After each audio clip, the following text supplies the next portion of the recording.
30,000 3,00,000பா? 10 30,000 போல. Okay, okay. இது மாடு வளர்த்துட்டு இதெல்லாம் வச்சு பார்த்துட்டு இருக்கேன். Okay, okay. குத்தகைக்கு பார்த்துட்டு இருக்கீங்களா? Okay, okay.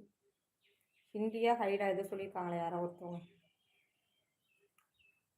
அதனால ஒவ்வொரு பொருள் வாங்குறதுக்கும் வந்து யோசிச்சு வாங்கணும். ஒரு விஷயங்கள் வந்து எடுக்கும் பொழுது 10 வாட்டி, 1க்கு 10 வாட்டி அடுத்து எதுவும் பிரச்சனை இருக்கா? நம்மளுக்கு எதுவும் குடுக்கணுமா? யாருக்கும் கடன் குடுக்கணுமா? அடுத்த வாரத்துல யாருக்கும் எதுவும் குடுக்கணுமான்னு பார்த்து, பார்த்து ஒவ்வொரு விஷயமும் செலவு பண்ணிட்டு, அப்படி வந்து போயிட்டுருக்கோம். கொஞ்சம் கடன் பிரச்சனையும் எங்க ஃபேமிலில இருக்கு. கிட்டத்தட்ட ஒரு 5, 6 லட்ச ரூபா கடன் இருக்கு பார்த்துக்கோங்க. அதெல்லாம் கொஞ்சம் கொஞ்சமா சீட்டு கட்டி, இப்ப ஆனா அந்த தோட்டத்துக்கு வந்ததுக்கப்புறம் ஏதோ கொஞ்சம் எங்களால முடிஞ்சது ஒரு சீட்ட போட்டு, அந்த நீங்க நல்லாவே இல்ல. Okay, okay. ரொம்ப நன்றிப்பா, நன்றிப்பா. நல்லாவே இல்லன்னு வந்து சொல்ற அளவுக்கு ரொம்ப, ரொம்ப நன்றி. நான் நல்லா இல்லன்னா பிரச்சனை கிடையாது. என் வீட்ல உள்ளவங்க தான் கவலைப்படணும். நீங்க ஏன் கவலைப்படுறீங்க? சொல்லுங்க பாப்போம்.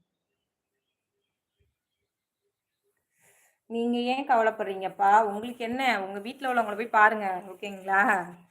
ஏன் கஷ்டப்பட்டு என்னோட லைவுக்கு வந்து வந்து வந்து இவங்க சொன்ன உடனே எனக்கு ஒரு ஞாபகம் வந்துச்சு. நம்ம சேத்துல கடந்து விவசாய வேலை பார்ப்போம். அவங்கள பார்த்தா நல்லாவா இருக்கும்? நல்லா இருக்காது. ஆனா, அவங்க விளைய வைக்கிற அரிசி மட்டும் ரொம்ப உங்களுக்கெல்லாம் ரொம்ப புடிச்சிருக்கும். வந்து காசு குடுத்து வாங்குவீங்க. Hello, hi, hi. வந்து முந்தா நாள் கூட என் வீட்டுக்காரர் ஒரு இடத்துக்கு வந்து பண்ண பிடிக்க போயிருந்தார். லைக் போட்டாச்சு. ரொம்ப நன்றி. பண்ண பிடிக்க போயி முகம் பூரா மண்ணு. அது வந்து புழுதி காத்து. சரிங்களா? புழுதி காத்து கரெக்ட்டா சொன்னீங்க. புழுதி காத்துல வந்து பண்ண பிடிக்கிறதுனா எப்படின்னு தெரியும். பண்ணனா எப்படின்னா, அந்த பாத்தி போடுவாங்கல்ல புழுதி காத்துல. அதுல பாத்தி போட ஒரு வீட்டுக்கு போயிருந்தோம். ஆ அதுக்கு ஒரு வீட்டுக்கு போயிருந்தோம். அவங்க செடி வைக்க போறேன்னு சொல்ட்டாங்க. அதுல வந்து நாங்க பாத்தி புடிச்சிட்டு வந்து என் வீட்டுக்காரர் முந்தா நாள் ஒரு ஷார்ட்ஸ் நான் போட்டிருப்பேன். என்னோட வாய்ஸ்ல சொல்லி நான் போட்டிருந்தேன். நீங்க பாருங்க. அப்ப வந்து அந்த ஃபேஸ பாக்கையில அவ்வளவு இருக்கும். ஆனா வந்து அத அத வேல அதே மாரி தான் விவசாயியும் வந்து சேத்துக்குள்ள கிடக்காங்க. சேத்துக்குள்ள கடந்து வந்து இருக்காங்க. அவங்கள நீங்க ரோட்ல போறப்ப பார்த்தீங்கன்னு வச்சுக்கோங்களேன், அவங்கள பார்த்தாலே ஒரு வித்தியாசமா எல்லாரும் பார்ப்பாங்க. இப்ப சின்ன குழந்தைங்கலாம் விவரம் தெரியாத பிள்ளைலாம் பார்த்தாலே அவங்கள ஒரு மாரி அசிங்கமா நெனப்பாங்க. இல்ல சிஸ்டர் மாடு சரி, சரி, சரிப்பா, சரிப்பா. விவசாயம் வாழ்க்கை, விவசாயம் வாழ்க. அப்படி வந்து சொல்லுவாங்க. அவங்கள பார்த்தீங்கன்னா, அவ்வளவு சில பேர் வந்து பெரிய கார்ல போவாங்க. அவங்கள பார்த்தா அசிங்கமா தான் நெனப்பாங்க. ஆனா, அவங்க வந்து விளைய வைக்கிற அரிசிய தான் நம்ம வாங்கி சாப்பிடுறோம். அத வந்து யாரும் அசிங்கமா பேசுறதில்ல. எவ்வளோ எவ்வளோ ரேட்டு குடுக்கலாம்? எவ்வளோ கூடுன அரிசி வாங்கி சாப்பிடலாம்? அப்படின்னு வந்து பார்க்குறாங்க. எல்லாமே விவசாயி பார்த்தா தான் அந்த அரிசியெல்லாம் வாங்கி சாப்பிட முடியும். விவசாய தோழி வாழ்த்துக்கள். ரொம்ப நன்றி. அக்கா சாப்பிட்டீங்களா? நான் இன்னும் சாப்பிடல. Hi, how are you? நீங்கள் கார் வச்சிருக்கீங்களா? ஏன்னா நீங்க வேற. நான் ஒண்ணே ஒண்ணு சொல்லட்டுமா? லைஃப்ல வந்து நான் கார்ல ஒரே ஒரு நாள் தான் என்னோட கார்ல வந்து நான் போயிருக்கேன்.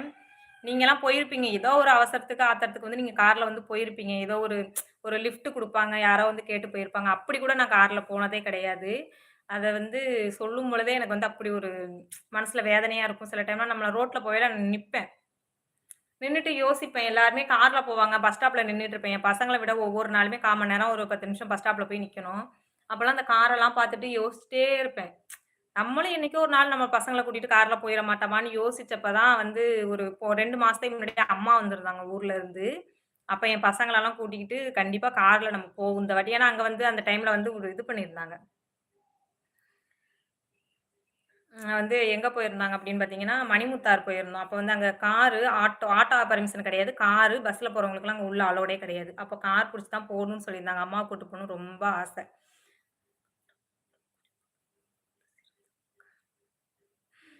ஆ அப்ப வந்து நாங்க கார்ல வந்து அப்பதான் நாங்க வாடகைக்கு கார் எடுத்து ஃபர்ஸ்ட்டு அம்மாவோட, ஃபேமிலியோட என் வீட்டுக்காரர் எல்லாருமே சேர்ந்து நாங்க வந்து போயிருக்கோம். அதெல்லாம் நினைக்கும்போது ரொம்ப ரொம்ப கஷ்டமா இருக்கும். சரி நம்மளுக்கும் ஒரு வாழ்க்கை வரும் அப்படின்னு நெனச்சிருக்கேன்.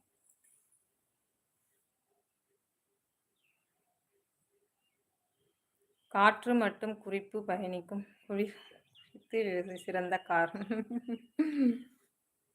அழகு மயில். Okay, okay. ரொம்ப நன்றி, நன்றி. விவசாயியின் 10 வருமானம் வந்தால் ரூ. 15 செலவு. ஆமா, ஆமா. விவசாயத்துல வந்து ஃபர்ஸ்ட்டு வந்து ரொம்ப முதலு போடணும். ஏன்னா நாங்களும் இதுக்கு முன்னாடி இப்போ தோட்டம் இருக்கு பார்த்தீங்களா? இதுக்கு முன்னாடி ஒரு ஒரு தோட்டத்துல நாங்க 1 வருஷம் இருந்தோம். அந்த கொரோனாவோட தான் அதுவும் கொரோனாவோட ஃபர்ஸ்ட்டு கொரோனாவோட ஒரு இடத்துல நாங்க இருந்தோம். 1 வருஷம்